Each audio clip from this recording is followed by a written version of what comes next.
In the absence, however, of better argument, the defenders of patronage carry us back to its origin in this country. The weapon is a blunt one at best, but by that weapon they fall. They tell us that according to ancient charters, individuals and communities from a spirit of piety, superstition would have been a better name for the piety of a popish age, built and endowed churches, and that the law in recognition of the holy benevolence reserved for them and their successors the disposal of the benefice.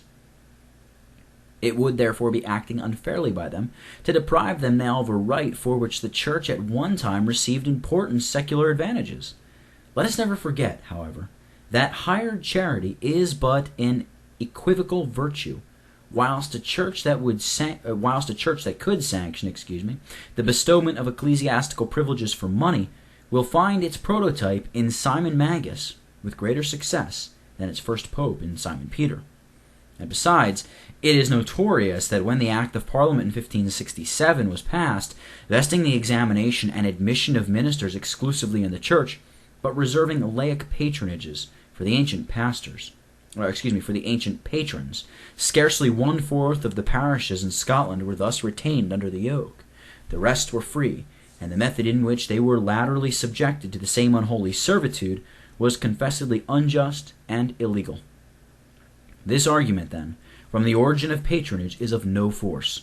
If the endowment of churches in the way alleged emanated from a pious motive, the individual might have been expected to manifest care in the selection of a minister, for he would never counteract by an injudicious appointment the good which he sincerely contemplated by the erection of the church. But what security could he possess that his heirs would be actuated by the same upright motives?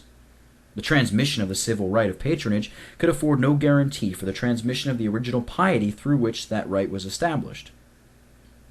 But let us see to what this argument for patronage, on the ground of its origin in pious donations, when prosecuted to its fair consequences, conducts us. Let the truth be fully told. Patronage is the offspring not only of popish times, but of popish principles. In the thrilling words of Beza, quote, "Where were those coalitions, whether ordinary or by devolution, first devised, but in the devil's own kitchen?" Unquote. Ambitious men, not satisfied with civil preeminence, gradually obtain the right of nominating to benefices, in order that their importance in the eyes of the vulgar might be enhanced by an investiture with a spiritual prerogative. There was another fruitful source of patronage. Wily ecclesiastics, intent upon wealth and aggrandizement, fostered the notion that by human merit divine favor was acquired. Largesses to the church were exhibited as meritorious in the highest degree by many plain-spoken statements and many convenient innuendos.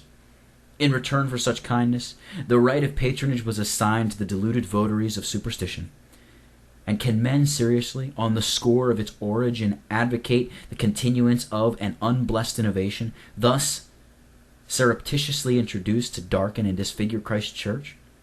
If our fathers in 1578, looking heedfully to the fact that patronage sprung from principles opposed to the very essence of the gospel, proclaimed it unworthy of a place in the light of Reformation which they enjoyed, then, quote, "the reverend face of the primitive kirk," unquote, which Knox sought to restore, was yet but dimly seen through the lingering shades of anti-Christianism. Alas, for their degenerate posterity that still bow under the yoke, is instances, not a few, lavish in their admiration of it, and sanctioning the creation of new patronages at the imminent risk of fostering the same delusive idea of meritorious service to the church. The fact that patronage originated in a mercenary barter of ecclesiastical privileges for worldly emolument is conclusive against its consistency with the spiritual independence of Christ's kingdom. Thirdly, in further illustration of this truth, the incompatibility of the civil right in question with the freedom of the church, we may notice that it has never been established in Scotland for the introduction and support of prelacy. James VI, distinguished for his reckless intermeddling with ecclesiastical privileges and affairs, was always, for selfish and sinister ends, enamored of episcopacy. He seems to have watched every opportunity of conforming the Scottish Church to this kind of ecclesiastical government. As a specimen of his unscrupulous interference with her sacred jurisdiction, we might refer to the case of Robert Montgomery, minister of Stirling, whom in 1581 the Duke of Lennox presented to the vacant bishopric of Glasgow. A fierce controversy was the result between the king and the church. The Presbyterian ministers were filled with detestation at the simoniacal paction into which Montgomery had entered by accepting the bishopric on the condition that he should receive an annual pension, whilst his infamous patron Lennox drew the revenues. Nor were they slow to discern in the policy which James was pursuing, and of which his arbitrary proceedings in this case furnished a significant imitation, the germ of alarming danger to the church.